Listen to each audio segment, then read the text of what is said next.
हजमाइले आ कहाँ से बभनाइले मोरन के बेरिया के कहवा से अइले बउआ के दीदी आहे मोरन के बेरिया।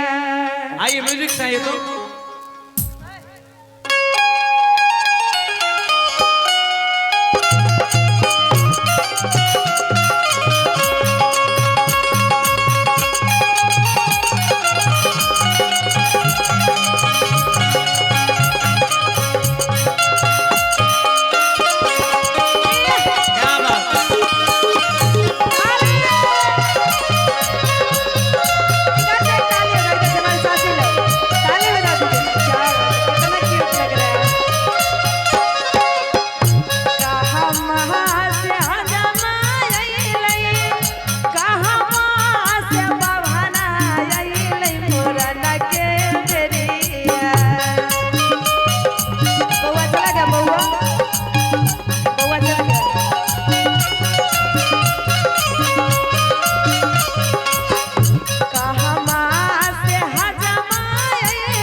ब्रह्म ज्ञानी से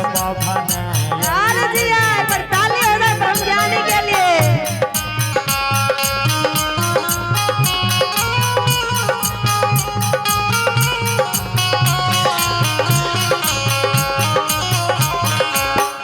मोहनपुर से बभनाइले सुना रुपौली से बभनाइले मोहनपुर से हजमाइले मोरन के बेरिया ससुरा से अइले बउआ के दीदी मोरन के बेरिया ससुरा से अइले बउआ के दीदी मोरन के बेरिया।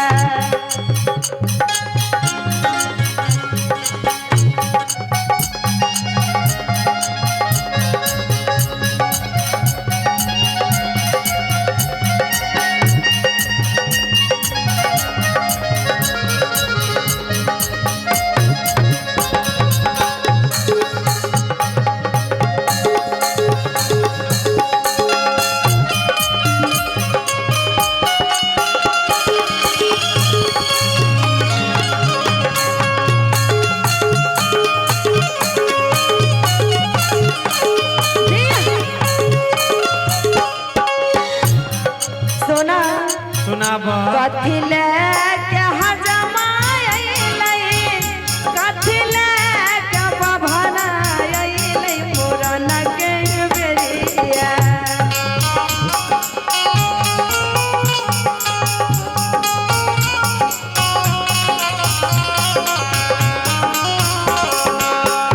कथी लेके हजमाइले कथी लेके बभनाइले मोरन के बेरिया कथी लेके अइले बउआ के दीदी मोरन के बेरिया कथी लेके अइले बउआ के बुआ मोरन के बेरिया।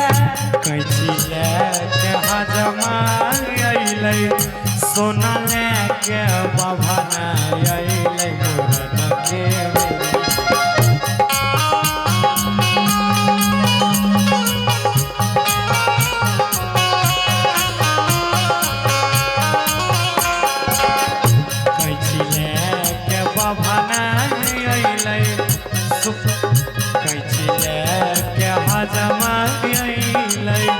पतरा लेके बभनाइले मोरन के सोना लेके अइले बउआ के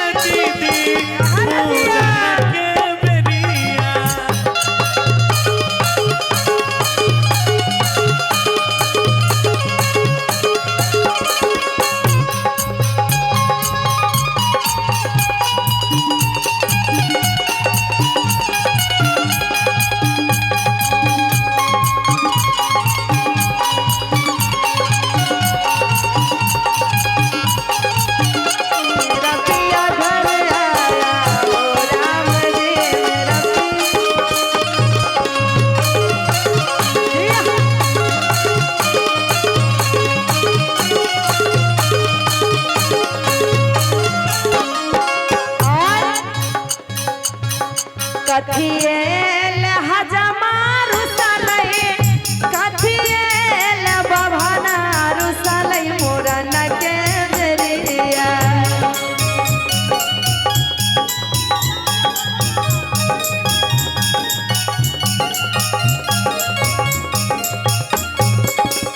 कथिएल हजमा रुसलै कथिएल बभना रुसलै मोरन के बेरिया कथिएल रुसलै बउआ के फुआ मोरन के बेरिया कथिएल रुसलै बउआ के बीबी मोरन के बेरिया सुना दानिल हजमा रुसलै दक्षिणाल बभना रुसलै मोरन के क्या बात है जी?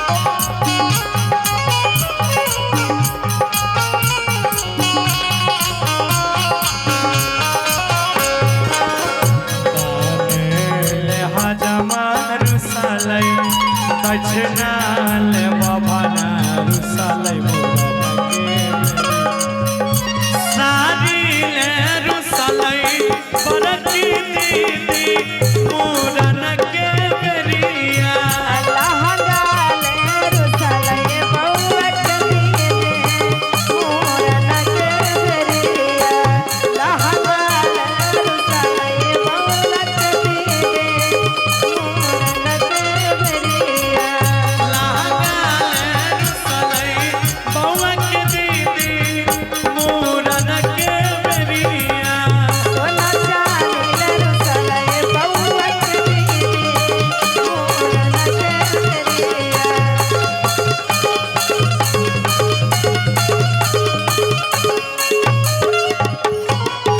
अच्छा लगा तो ताली बजा दे बउआ के आशीर्वाद के लिए एक बार।